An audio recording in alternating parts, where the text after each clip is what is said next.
muy buenos días, muy buenas tardes, muy buenas noches. Este es Luis Alberto Jovel de luisjovel.com, trayéndole un nuevo episodio de estudios tanto teológicos como históricos.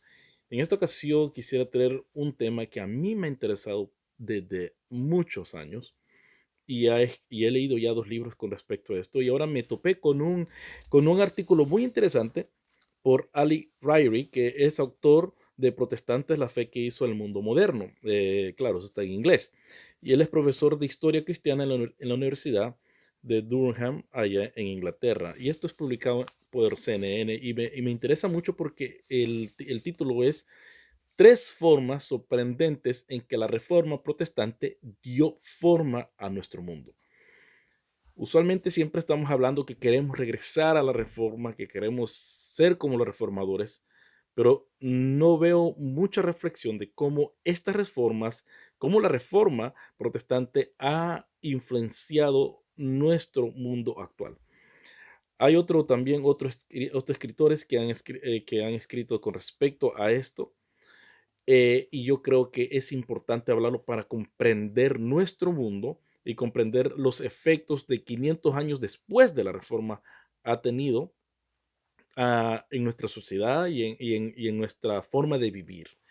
Eh, a muchos les cuesta quizás reconocer que la reforma pasó ya y es algo histórico que no se va a volver a repetir, y que ahora estamos viviendo de sus frutos, ¿verdad? Y algunos son frutos buenos, algunos son frutos malos. Pero ahora solo vamos a hablar de tres cosas sorprendentes, tres formas sorprendentes en que la reforma protestante dio forma a nuestro mundo.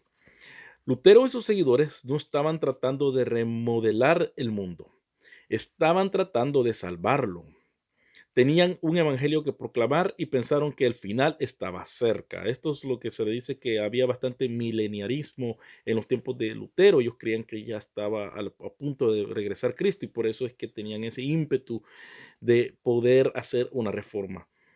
Pero en su urgencia pisotearon los muros que habían mantenido la vida en la cristiandad occidental cuidadosamente ordenada. Y estamos hablando de la reforma de la iglesia occidental. No estamos hablando de la iglesia oriental o de otra parte del mundo.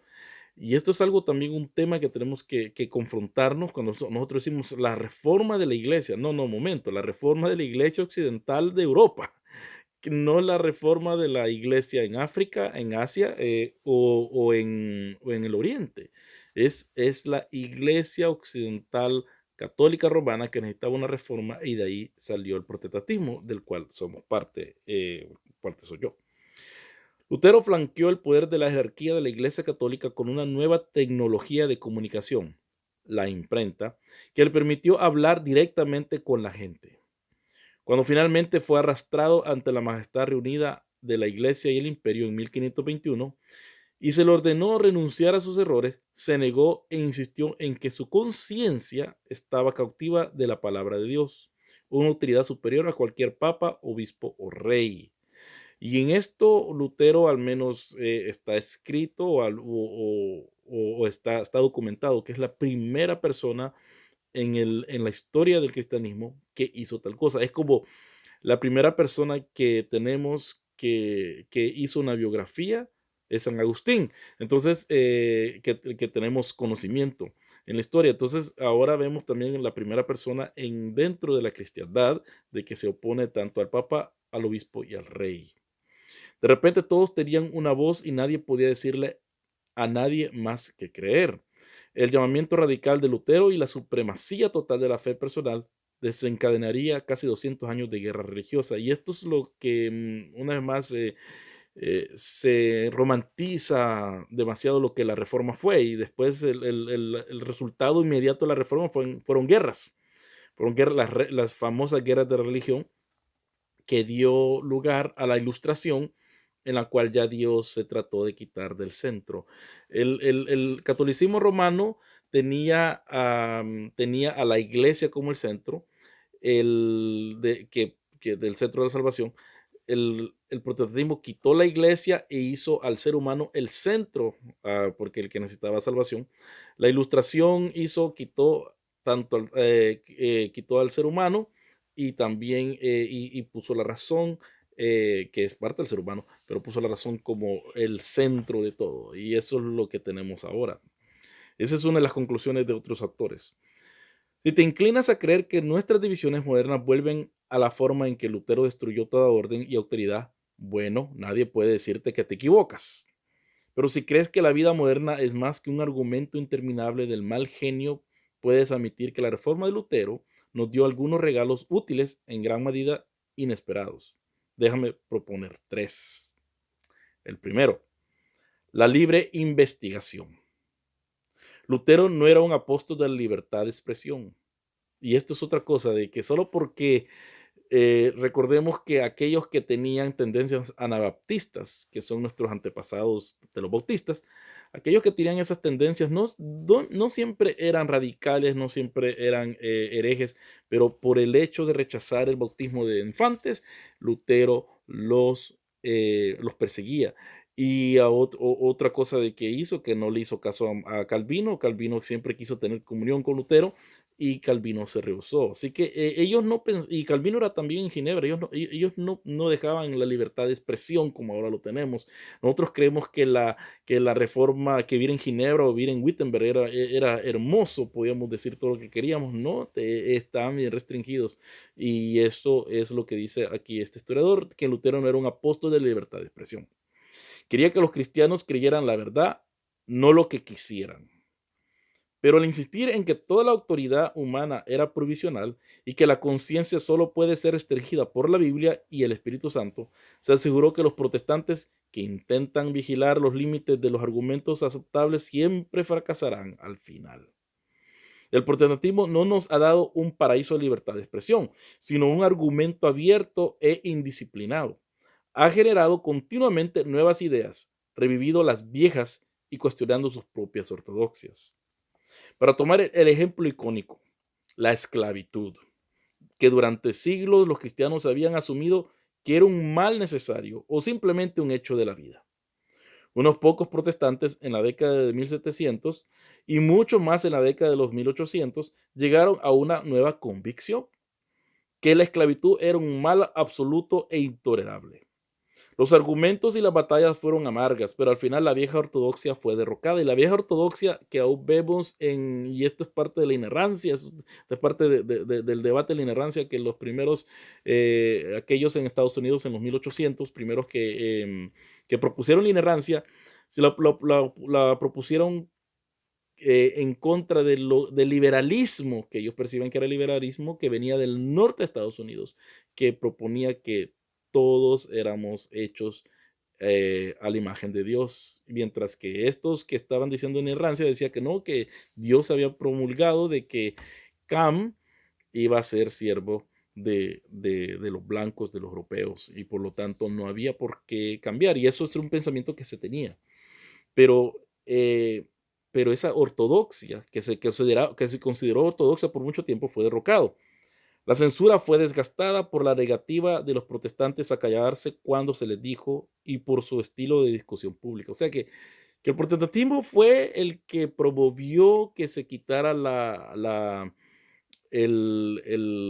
esclavitud, a pesar de que se decía de que al apelar a eso se estaba atentando en contra de la inerrancia de la Biblia, al decir de que Cam tenía que ser siervo de sus hermanos. Las universidades y académicos protestantes también lideraron el surgimiento de las nuevas ciencias naturales en los siglos XVI y XVII.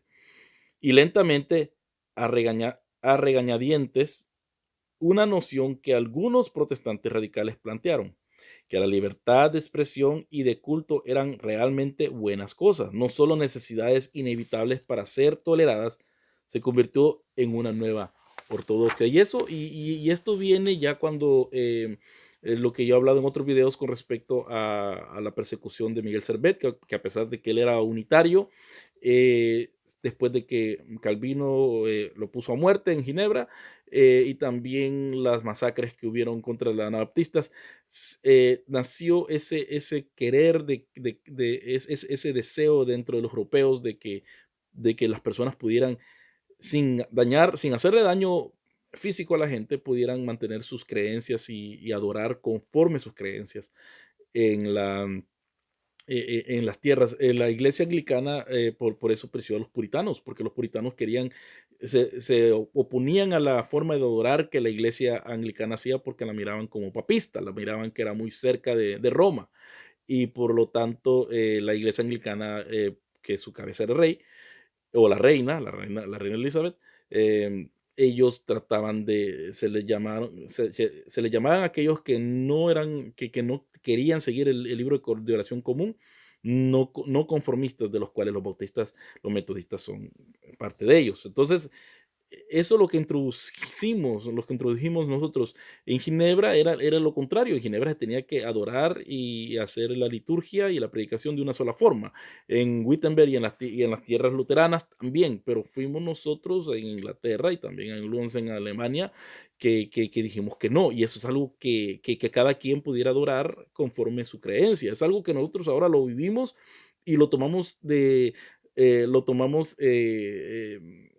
bien ligeramente, y creemos que tanto Lutero como Calvino o Zwinglio, ellos los que incorporaron eso, y no fueron ellos, fueron otros reformadores, como he dicho, los puritanos, los bautistas, los anabaptistas, fuimos nosotros los que exigimos que también se nos diera la libertad que estas personas, que estos líderes habían alcanzado porque le ganaron a toda la competencia. Demandábamos eso nosotros también. Así que seamos un poco más realistas de que la libertad de culto no meramente viene de los reformadores magisteriales, más bien viene de los reformadores radicales y de personas después de la reforma, justo después de la reforma. Punto número 2, democracia. Lutero se habría ahogado con su amada cerveza alemana si le hubieras dicho que conduciría al mundo hacia la democracia, como a casi todos los de su tiempo le pareció horrible la idea. Y esto es otra cosa que nosotros estamos viendo en una democracia y creemos que que los reformadores eran así. No, ellos no eran así, ellos aún seguían su forma medieval de pensar. Pero Lutero no fue el último protestante en desafiar a un gobierno hostil. El movimiento que comenzó condujo implacablemente en esa dirección. Los protestantes afirmaron no el derecho de elegir a sus gobernantes, sino el deber de desafiarlos. En el desempeño de ese deber, el radical escocés John Knox escribió en 1558: todo hombre es igual. No quiso decir eso de la forma en que lo entenderíamos hoy, y esto lo tenemos que entender bien. O sea, que Knox dice una cosa, pero no es lo que yo entiendo ahora en el siglo XXI. Los tenemos que tomar dentro de su contexto histórico, como ellos entendían las cosas. A alguien le estaba yo explicando eso acerca de Jesús, que me está diciendo, vi un documental en que Jesús dijo esto, dijo lo otro. Y yo dije, ese no puede ser Jesús, porque Jesús era judío. No era un radical hippie de los 60 del año 2019. 2019. No, Jesús era un judío del primer siglo. Así que rápidamente podemos desechar al oír cosas así. No quiso decir eso de la forma en que lo entenderíamos hoy, y definitivamente se refería a hombres y no mujeres. Pero la idea tenía vida propia. Una generación después de Knox, el rey escocés Santiago VI estaba acusando a sus súbditos protestantes de planear una forma democrática de gobierno. Eso no era verdad. Favorecían la monarquía, el buen orden y la estabilidad social, pero sus gobernantes tenían una tendencia intolerable a desafiar la voluntad de Dios. Una y otra vez se vieron obligados de mala gana a tomar el asunto en sus propias manos. Insistieron en que se escucharan sus voces, y cuando se vieron obligados a hacerlo, tomaron las armas contra los gobernantes que los perseguían. Si todos estamos igualmente ante Dios, es difícil no concluir que todos deberíamos tener una voz ante los gobernantes de este mundo. Entonces, eso no viene una vez más, eso no viene de los reformadores magisteriales, que como dije, Zwinglio, Calvino, Lutero, y algunos de sus descendientes, algunos de los que lo reemplazaron. No, esto viene de otros radicales, anabaptistas, bautistas, más que todo en Inglaterra, metodistas, y todos ellos somos los que introducimos esta forma de pensar. Dejando en sí mismo, esta noción podría haber llevado a la creación de teocracias autojustas como las que algunos puritanos de Nueva Inglaterra intentaron construir. Ahora le estaba diciendo a alguien, o un estudiante le está diciendo de cómo muchas personas, y esto es otro tema que quiero hablar, muchas personas en Latinoamérica aspiran por ser pactantes, como en Escocia lo eran, por Jesús, por Jesús y por su pacto. Y, y estas personas escocesas que decían estas cosas no aceptarían como parte del pacto a las personas morenas con aspectos indígenas que están diciendo estas cosas. O sea, que es una forma tan anacrónica de hablar acerca de estas, de las cosas de la reforma, de que se llegan a inventar una reforma que nunca existió. Dejando en sí mismo esta noción podría haber llevado a la creación de teocracias autojustas como las que algunos puritanos de Nueva Inglaterra intentaron construir. Pero esos han sido raros, en parte porque los protestantes están tan listos para pelear, pero también por el tercer legado de la reforma al mundo moderno, que es gobierno limitado. Los protestantes a veces han confrontado o derrocado a sus gobernantes, pero su demanda política más constante es simplemente ser dejados solos. Volviendo a las raíces del cristianismo en la antigua Roma, han tratado de forjar un espacio espiritual donde la autoridad política no se aplica y han insistido en que ese espacio del reino de Dios importa mucho más que las disputas sórdidas e efímeras de este mundo. Por eso los Amish los anabaptistas en Estados Unidos son un buen ejemplo de esto, de que ellos no quieren tener nada que ver con el mundo, con el gobierno, sino que ellos simplemente quieren trabajar su tierra y vivir su fe. Algo similar han hecho los testigos de Jehová también, que ellos no quieren tener nada que ver ni no votan, no saludan la bandera y todo eso.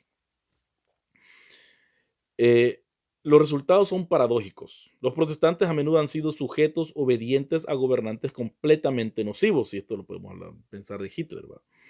Sin interesarse en la política siempre que se respete su propia esfera separada. También han dado una oposición inesperadamente obstinada a los gobernantes que no respetarán su demanda de estar libres de intrusión del gobierno. En el proceso ayudaron a darle al mundo moderno la noción contraintuitiva de gobierno limitado. El principio de que el primer deber de un gobierno es salirse del camino de la vida de su gente, tanto como sea posible. Ese es el concepto de un gobierno limitado. Es un principio que tejieron en el ADN de los Estados Unidos. Si el protestantismo le ha dado al mundo moderno estos tres legados, también nos dio el cuarto, el capitalismo. El sociólogo alemán Max Weber argumentó que la ética de trabajo protestante produjo la economía moderna y aunque su evidencia realmente no cuadró, la idea no desaparecerá. El capitalismo surgió por primera vez en un grupo de países protestantes, los Países Bajos, Gran Bretaña y los Estados Unidos. En los tiempos modernos, los años en que la economía de Corea del Sur creció de 2.7 mil millones a 230 mil millones, de entre 1962 a 1989, son los mismos años en que la proporción de protestantes en el país creció de 2.5 a 27%. El aumento protestante en América Latina parece coincidir con un aumento similar de la empresa privada. Max Weber, dijo el sociólogo Peter Berger, está vivo y bien y vive en Guatemala. Como señaló Weber, el capitalismo es un sistema de actividad inquieta, también es el protestantismo. El activismo protestante no siempre es económico, pero los protestantes tienen una cierta inestabilidad con picazón, una búsqueda inquieta y argumentativa de algo mejor, más verdadero y más puro. Y esto lo podemos ver siempre en nuestras redes sociales, que todos quieren volver al evangelio puro, al evangelio como al principio. Y esto es algo muy netamente protestante.